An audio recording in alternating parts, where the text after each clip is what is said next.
Amerika Selatan telah lama berjuang untuk mengakses pasar Asia, menghadapi biaya logistik yang sangat tinggi yang membuat ekspor mereka tidak kompetitif. Sebagai solusi, Tiongkok mengambil langkah berani dengan membangun pelabuhan senilai 3,6 miliar dolar di Peru. Proyek ini berpotensi mengubah rute pengiriman global dan memberikan akses langsung bagi barang-barang dari Amerika Selatan ke pasar Asia. Namun, langkah ini juga menimbulkan kekhawatiran tentang pengaruh Tiongkok yang semakin besar di Amerika Latin. Amerika Serikat mengamati dengan cemas saat Beijing memperkuat posisinya di wilayah yang selama ini dianggap sebagai halaman belakang mereka. Saat ini, kapal yang membawa barang antara Tiongkok dan pantai barat Peru harus melewati terusan Panama, yang menambah waktu perjalanan secara signifikan. Dengan adanya pelabuhan baru ini, waktu pengiriman antara Peru dan Shanghai bisa dipangkas dari 35 hari menjadi hanya 23 hari. Pelabuhan Chen Kai, yang sedang dibangun, menjadi salah satu proyek infrastruktur paling ambisius dan kontroversial dalam dekade ini. Proyek ini dapat mengubah aturan perdagangan global dan mempengaruhi keseimbangan kekuatan di kawasan tersebut. Saat ini, perusahaan milik Tiongkok, COSTCO Shipping, sedang berlomba untuk menyelesaikan pelabuhan ini yang mereka sebut sebagai Shanghai Amerika Selatan. Pelabuhan ini dirancang untuk mempercepat pengiriman yang selama ini dikendalikan oleh Amerika Serikat, memangkas waktu perjalanan antara Asia dan Amerika Latin hingga 2 minggu. Pertanyaan yang muncul adalah apakah proyek ini akan menguntungkan Peru atau justru menjadi langkah strategis Tiongkok untuk memperluas pengaruhnya di kawasan tersebut? Kisah pelabuhan Chen Kai dimulai pada tahun 2008. Ketika Peru pertama kali menyadari perlunya pelabuhan yang modern untuk meningkatkan perdagangannya.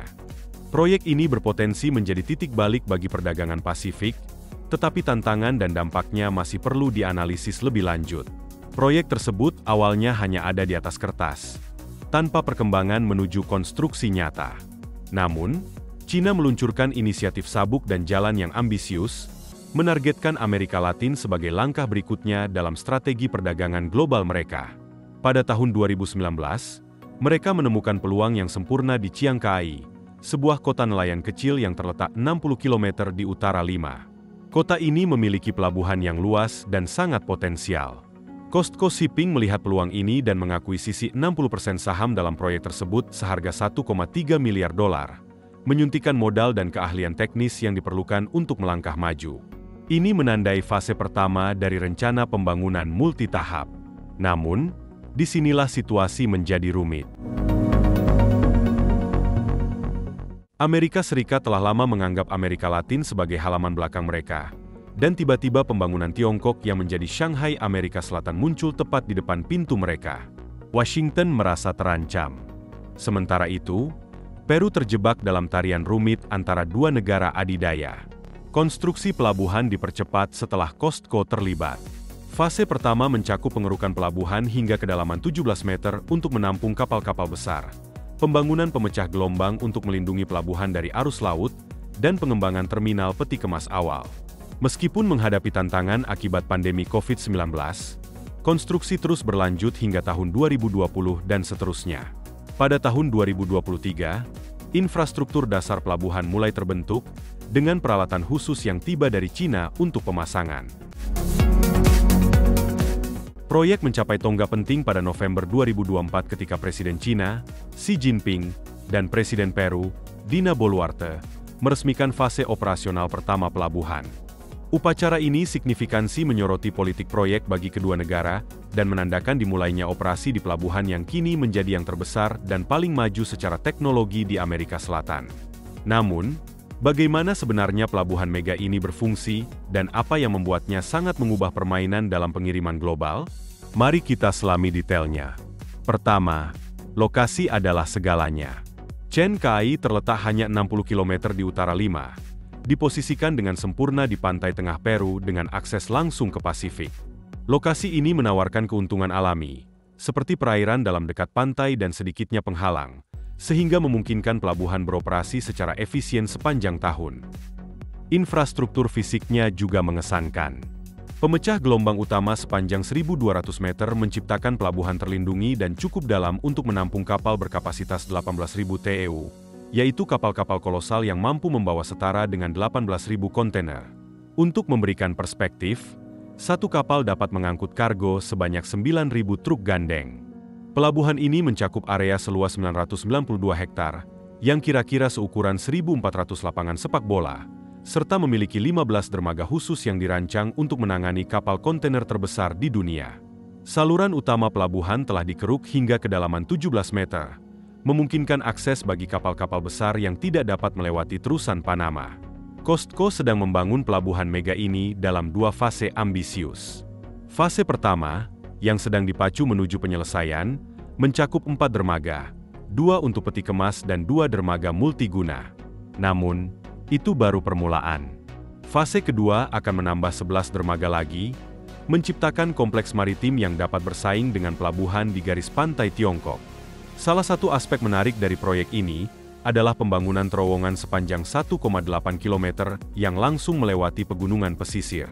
Keajaiban teknik ini akan menghubungkan zona operasional ke kompleks logistik besar di pedalaman, memisahkan lalu lintas pelabuhan dari jalan lokal. Hal ini memungkinkan pergerakan peti kemas yang terus-menerus tanpa mengganggu masyarakat sekitar. Saat beroperasi secara normal, pelabuhan ini diperkirakan akan menangani 1 juta TEU per tahun, setara dengan sekitar 30% dari total perdagangan maritim Peru. Setelah semua fase konstruksi selesai, kapasitasnya akan meningkat menjadi 3,5 juta TEU per tahun, menempatkannya di antara pelabuhan dengan kapasitas tertinggi di pantai Pasifik Amerika Selatan. Otomatisasi adalah langkah selanjutnya dalam pengoperasian pelabuhan ini. Pelabuhan akan dilengkapi dengan kren bertenaga AI yang dapat memuat dan menurunkan kontainer tanpa operator manusia. Sistem ini, yang dikembangkan di Terminal Otomatis Shanghai, dapat menangani hingga 30 kontainer per jam, sekitar 50% lebih cepat daripada metode manual yang umum di sebagian besar pelabuhan di Amerika Selatan. Selain itu, COSTCO menerapkan kembaran digital untuk seluruh pelabuhan, yaitu replika virtual waktu nyata yang melacak semua truk, kontainer, dan pergerakan kapal. Sistem ini didukung oleh infrastruktur cloud dari Huawei, yang mengoptimalkan operasi lebih efektif. Namun, apa artinya semua ini bagi ekonomi Peru? Siapa yang sebenarnya akan mendapat manfaat dari investasi besar-besaran Tiongkok ini? Dengan investasi sebesar 3,5 miliar dolar dalam satu proyek infrastruktur, dampak ekonominya pasti signifikan. Proyeksi keuntungan tahunan setelah pelabuhan beroperasi penuh adalah sekitar 4,5 miliar dolar, setara dengan 1,8% dari seluruh PDB Peru. Itu bukan angka kecil. Pekerjaan yang dihasilkan menjadi nilai jual besar bagi pemerintah Peru, yang mengklaim akan menciptakan sekitar 8.000 posisi baru, mulai dari kru konstruksi hingga operator pelabuhan dan spesialis logistik. Namun, para kritikus mencatat bahwa banyak posisi khusus diisi oleh pekerja Tiongkok, bukan penduduk setempat, menimbulkan kekhawatiran tentang apa yang terjadi setelah fase konstruksi selesai. Di sisi lain, Peru akan mendapatkan manfaat dari pengurangan biaya logistik. Mengirim barang dari Peru ke Asia saat ini seperti naik taksi melintasi kota. Tetapi dengan pelabuhan ini, prosesnya akan jauh lebih efisien. Waktu pengiriman dapat dipangkas hingga 2 minggu, dan biaya logistik untuk ekspor Peru bisa berkurang hingga 15%. Tiongkok tidak akan melakukan investasi besar ini tanpa mengharapkan imbalan yang signifikan. Bagi Beijing, pelabuhan Chen Kai seperti menemukan jalan pintas yang sempurna, memberikan akses lebih baik ke sumber daya melimpah di Amerika Selatan, seperti tembaga dari Chili, litium dari Bolivia, dan kedelai dari Brasil. Sumber daya ini dapat mengalir lebih efisien ke pabrik-pabrik di Tiongkok. Selain itu, pelabuhan ini menciptakan jalur langsung untuk ekspor Tiongkok ke pasar dengan lebih dari 430 juta konsumen di Amerika Selatan, termasuk produk elektronik dan merek mode cepat seperti Shein, yang kini dapat memasuki pasar lebih cepat dan lebih murah.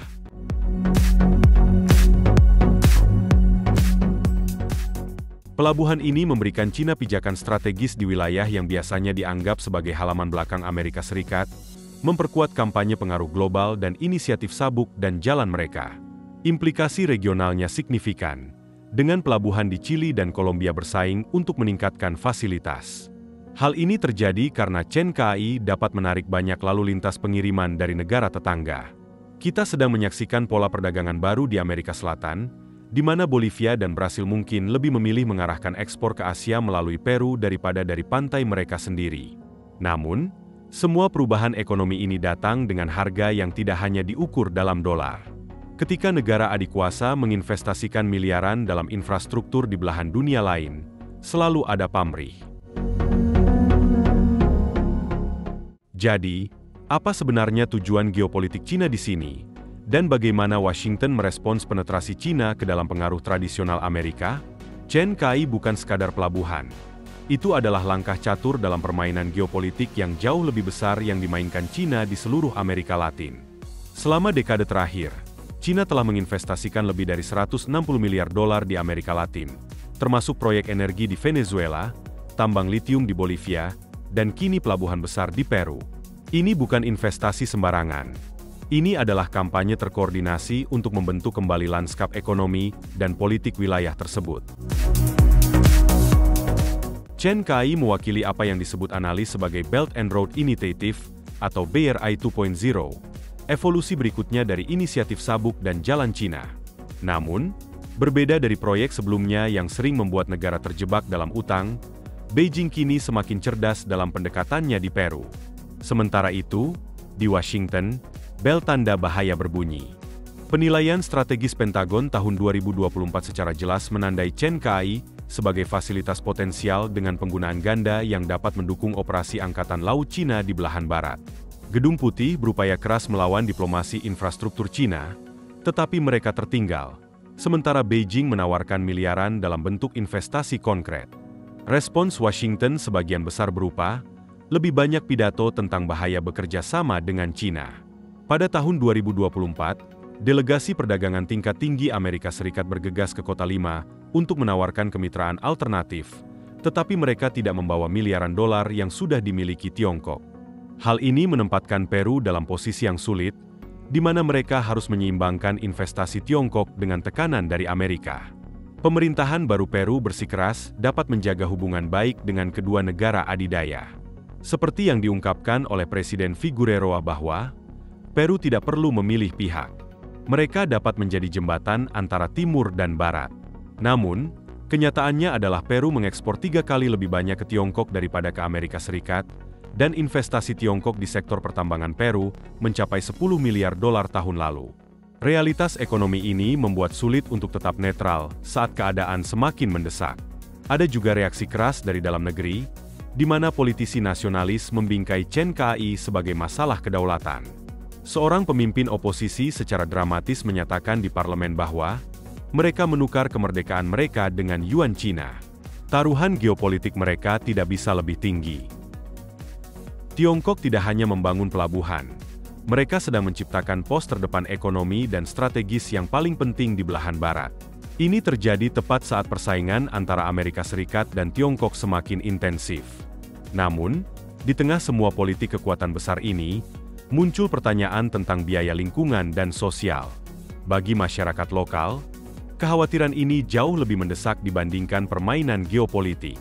Sementara politisi dan pemimpin bisnis berdiskusi tentang rute perdagangan dan geopolitik, ada cerita lain yang berkembang di lapangan. Dekat lokasi konstruksi terdapat lahan basah Santa Rosa, ekosistem rapuh yang menjadi rumah bagi 76 spesies burung, termasuk beberapa yang terancam punah. Kelompok lingkungan memperingatkan bahwa pelabuhan besar ini dapat secara mendasar mengubah habitat yang rentan ini melalui polusi suara dan perubahan pola aliran air. Selain itu, terdapat mentalitas demam emas yang menguasai harga tanah di Chen Kai yang telah meroket hingga 300% di beberapa daerah. Spekulan membeli properti, mengusir penduduk setempat yang tidak lagi mampu tinggal di kota mereka sendiri.